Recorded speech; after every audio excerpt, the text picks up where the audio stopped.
Hello, नमस्कार, जय हिंद साथियों। कैसे हो? उम्मीद करता हूँ आप सभी अच्छे होंगे। स्वागत है आपके अपने परिवार रन क्लासेस फॉर यू में। जैसा कि आप लोग थंबनेल में देख पा रहे होंगे, आज हम विज्ञान क्लास 10th जो हमारा चैप्टर है, बहुत ही महत्वपूर्ण चैप्टर है आपका, प्रकाश का अपवर्तन एवं परावर्तन। तो आज हम पढ़ने वाले हैं बड़ विक्षेपण से क्या तात्पर्य है, उदाहरण देकर समझाइए। इसके बारे में आज आपको हम बिल्कुल बताएंगे, क्योंकि आप भी जानते हो कि आपके पेपर में जो 2011, 12, 16, 18 में पूछा गया, ये महत्वपूर्ण सवाल है जो आपके पेपर में पूछा गया। इस बार मुझे पूरा उम्मीद है और विश्वास है कि इस बार ये पेपर में जरूर पूछा जाएगा। तो हम जान लेते हैं कि बड़ विक्षेपण से क्या तात्पर्य, उदाहरण देकर समझाइए। तो आप जानते हो कि बड़ विक्षेपण क्या होता है।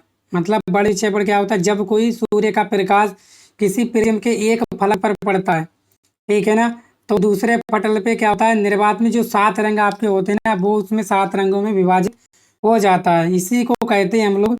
जब इस रंग को विभाजित होने पर हम क्या करते हैं, एक पर्दे के रूप में लेते हैं ना, तो वो पर्दा पे आपको 7 रंग दिखाई देते हैं।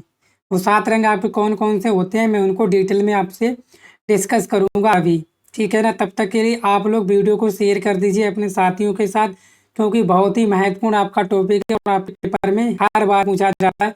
इस बार भी हमें उम्मीद है, ठीक है, पूछा ही जाएगा, क्योंकि आप जानते हो। चलिए तो शुरू करते हैं आज का महत्वपूर्ण सेशन। तो बोला गया कि बड़े विक्षेपण से क्या तात्पर्य, उदाहरण देकर समझाइए। तो सबसे पहले जान लेते हैं कि आखिर बड़े विक्षेपण होता क्या है और कैसे बनता है। ठीक है ना, तो उत्तर में क्या लिखोगे, प्रकाश का विक्षेपण या बड़े विक्षेपण, बात दोनों एक ही है। ठीक है, बिल्कुल कंफ्यूज नहीं होंगे, शुरू से लेकर अंत तक देखेंगे। ठीक है, क्लास 10th की आपकी महत्वपूर्ण तैयारी हो जाएगी अगर आप कंटिन्यू देखते रहे प्रत्येक वीडियो। ठीक है ना, आपके नंबर फुल में से फुल आ सकते हैं, क्योंकि मैं सारे वीडियोज आपके लिए डालने वाला हूँ। चलिए शुरू करते हैं। जब सूर्य के प्रकाश की संकीर्ण प्रकाश पुंज, जब सूर्य के प्रकाश की संकीर्ण प्रकाश पुंज, माने कि आपका सूर्य का संकीर्ण जो पूरा प्रकाश का पुंज को प्रिज्म के एक फलक पर डाला जाता है, प्रिज्म के एक फलक पर डाला जाता है, तो प्रिज्म के दूसरे पटल या फलक से निर्गत प्रकाश स्रोत प्रकाश 7 रंगों में विभाजित हो जाता है तथा इसे पर्दे पर लेने पर 7 रंगों की एक पट्टी प्राप्त होती है। प्रकाश का इस प्रकार 7 रंगों में विभाजित होना प्रकाश का विक्षेपण, बड़ विक्षेपण कहलाता है। ठीक है ना, जब आप पर्दे को इन 7 रंगों को कहाँ लेते हो, पर्दे पर लेते हो, तब आपको एक पट्टी प्राप्त होती है। और प्रकाश का इसी प्रकार 7 रंगों में विभाजित होना प्रकाश का विक्षेपण या बड़ विक्षेपण कहलाता है। समझ में आ गया? आगे हम फिगर के द्वारा भी डिस्कस करेंगे। जब सूर्य के प्रकाश की संकीर्ण प्रकाश पुंज को प्रिज्म के एक फलक पर डाला जाता है, तो प्रिज्म के दूसरे पटल या फलक से निर्गत प्रकाश 7 रंगों में विभाजित हो जाता है तथा इसे पर्दे पर लेने पर 7 रंगों की एक पट्टी प्राप्त होती है। प्रकाश का इस प्रकार 7 रंगों में विभाजित होना प्रकाश का विक्षेपण या बड़ विक्षेपण कहलाता है। समझ में आया? ये आपका चित्र है, ठीक है ना, इसको आप लोग ध्यान से देख लीजिएगा। क्या है आपका चित्र? यही तो चित्र है। ये क्या आ गया, आपका सूर्य का प्रकाश हुआ, जैसे ये क्या है, आपका एक प्रिज्म है। क्या है साथियों, एक आपका प्रिज्म है। ये प्रिज्म का एक फलक है, ये प्रिज्म का कौन सा है, दूसरा फलक है। ठीक है ना, ये प्रिज्म का एक फलक है, ये प्रिज्म का कौन सा है, आपका दूसरा फलक है। ठीक है ना, इसे बोलते हैं हम लोग क्या, वर्ण विक्षेपण।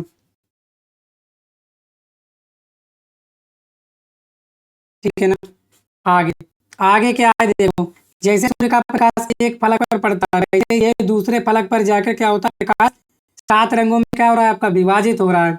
और ये क्या है, आगे हमने एक पर्दा लगा रखा है। क्या लगा रखा है, पर्दा। और जब ये प्रकाश आपका सूर्य के प्रकाश एक फलक से पड़ने के बाद दूसरे फलक पर जाता है, तो प्रकाश आपका क्या होता है, यहाँ से क्या होता है, उसका क्या होता है, ठीक है ना, जब ये फलक से पड़ता है, यहाँ से आपकी निरे प्रकाश पुंज बन जाते हैं। कितने बन जाते हैं, 7।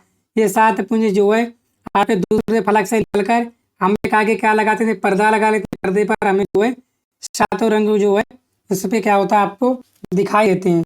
7 रंग आपके कौन कौन से, लाल, नारंगी, पीला, हरा, नीला, जामुनी और बैंगनी। इसको हम किस तरह से याद रखेंगे, इसके बारे में हम अभी ट्रिक बताएंगे आपको। ठीक है, तो ये क्या है, आपका प्रिज्म है। जैसे सूर्य का प्रकाश प्रिज्म के पहले फलक पर पड़ा, वैसे प्रकाश जो है 7 रंगों में विभाजित हो जाता है और दूसरे फलक से निकल कर एक पर्दा पे पड़ता है। जैसे पर्दे पड़ता है तो हमें 7 रंग दिखाई देने लगे। कौन से? लाल, नारंगी, पीला, हरा, नीला, जामुनी और बेगन। ठीक है, इस तरह से। आगे प्रकाश के बड़ विक्षेपण के दौरान प्राप्त विशेष क्रम में 7 रंगों की पट्टी को क्या बोला गया? प्रकाश के बड़ विक्षेपण के दौरान, जब प्रकाश आपका बड़ विक्षेपण होता है उसके दौरान प्राप्त विशेष क्रम में 7 रंगों की पट्टी को स्पेक्ट्रम कहते हैं। 7 रंगों की पट्टी क्या कहते हैं आप लोग? स्पेक्ट्रम कहते हैं, जिसका अर्थ है रंगों का मिश्रण। स्पेक्ट्रम का क्या अर्थ है? रंगों का मिश्रण। ठीक है ना। चलिए आगे आगे क्या बोला गया, ध्यान से देखिएगा। श्वेत प्रकाश के विक्षेपण के दौरान प्राप्त 7 रंगों में एक क्रम होता है। श्वेत प्रकाश के विक्षेपण के दौरान प्राप्त 7 रंगों में एक क्रम होता है जो निम्न प्रकार है। नीचे की ओर से बैगनी, जामुनी, नीला, हरा, पीला, नारंगी, लाल ऊपर की ओर होता है। ठीक है, देखो नीचे की कौन सा? बैगनी, फिर जामुनी, फिर नीला, हरा, पीला, नारंगी और लाल। यही बोला है कि नीचे से ऊपर की ओर जाने पर क्या होता है? बैगनी, जामुनी, नीला, हरा, पीला, नारंगी, लाल रंग प्राप्त होते हैं। यही इसमें बोला गया है। ठीक है, इसके ट्रिक्स निम्न प्रकार से, इसके ट्रिक्स हम बनाएंगे जो कि क्या है आपकी इंग्लिश में। क्या ट्रिक्स है अभी जानेंगे हम लोग। चलिए ट्रिक्स के ऊपर चलते हैं। इतना आप लोगों ने नोट डाउन कर लिया है? ठीक है, कर लिया हो तो अच्छी बात है। और अगर इसका आपको PDF चाहिए तो आपको हमारे टेलीग्राम चैनल या व्हाट्सएप ग्रुप से जुड़ जाइएगा। वहाँ पे आपको क्लास 10th के सभी नोट्स प्रोवाइड कर दिए जाएंगे। ठीक है ना। तो उम्मीद करता हूँ समझ पाए होंगे बड़ विक्षेपण क्या है। ठीक है ना। हमने बहुत ही आसानी से आपको समझाने की कोशिश की। हर एक वर्ड मैंने लिखा है जो एक्चुअली में आपके लिए लाभदायक है। ठीक है, एग्जाम के पॉइंट ऑफ व्यू से। चलिए तो हम बात करते हैं आपका क्या? ट्रिक्स। जो आपकी ट्रिक्स है बिबग्योर, अंग्रेजी में क्या बोलते हैं इसको? बिबग्योर बोलते हैं। चलिए, बिबग्योर का मतलब क्या था? वॉयलेट, आई का मतलब इंडिगो, बी का मतलब ब्लू, जी का मतलब ग्रीन, येलो का मतलब पीला, ओ का मतलब ऑरेंज, रेड का मतलब लाल, आर का मतलब क्या? रेड। तो हिंदी में बैगनी, जामुनी, नीला, हरा, पीला, नारंगी, लाल। ये हम कहाँ चले थे? नीचे। नीचे से कहाँ चले थे? ऊपर की ओर है ये। आप याद रखना वरना भूल जाओ। कैसे याद रख 7 रंगों को? 7 रंगों को आप बिबग्योर ट्रिक से याद रख सकते हो। बी का मतलब वॉयलेट, आई का मतलब इंडिगो, बी का मतलब ब्लू, सी का मतलब ग्रीन, वाई का मतलब येलो, ओ का मतलब ऑरेंज, आर का मतलब रेड। ठीक है, ऐसे आप याद रखोगे। चलिए, परिक्षेपण के कारण विभिन्न रंगों के प्रकाश का आवर्तन भिन्न भिन्न होता है। परिक्षेपण मतलब जिस प्रकार आपका परिक्षेपण हुआ उसके कारण क्या होता है? विभिन्न रंगों के प्रकाश का अपवर्तन भिन्न भिन्न होता है। कैसे? देखो, बैगनी प्रकाश का अपवर्तन, ठीक है ना, सबसे अधिक होता है। किसका? बैगनी का। जो सबसे नीचे होता है ना उसका सबसे अधिक होता है अपवर्तन। अपवर्तन मतलब जानते हो ना, जो प्रकाश की किरण का उसी माध्यम से वापस लौटाना, वही क्या था आपका? क्या कहलाता है आपका? प्रकाश का परावर्तन क्या होता है? प्रकाश का परावर्तन होता है जब कोई प्रकाश किरण आती है और वापस उसी माध्यम में लौट जाती है, उसे कहते हैं प्रकाश का परावर्तन।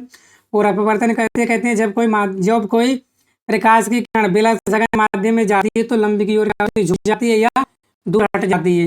यही है।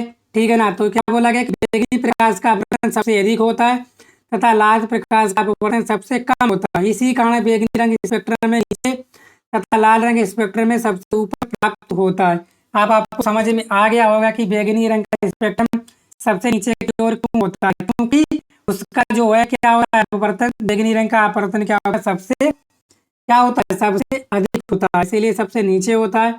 और लाल रंग का प्रकाश का अपवर्तन सबसे कम होता है, इसीलिए सबसे ऊपर होता है, स्पेक्ट्रम में सबसे ऊपर रखा जाता है। तो उम्मीद करता हूँ आपको ये सब ट्रिक्स और आपको परिभाषा जो भी मैंने कोशिश की है आपको सिंपल से समझाने में कोशिश की। ठीक है, तो आप बताइएगा कि कैसी लगी क्लास। अगर आप नोट डाउन करना चाहते हो तो इस तरह से आप नोट डाउन भी कर सकते हो। हमने प्यार से समझा दिया है। ठीक है ना।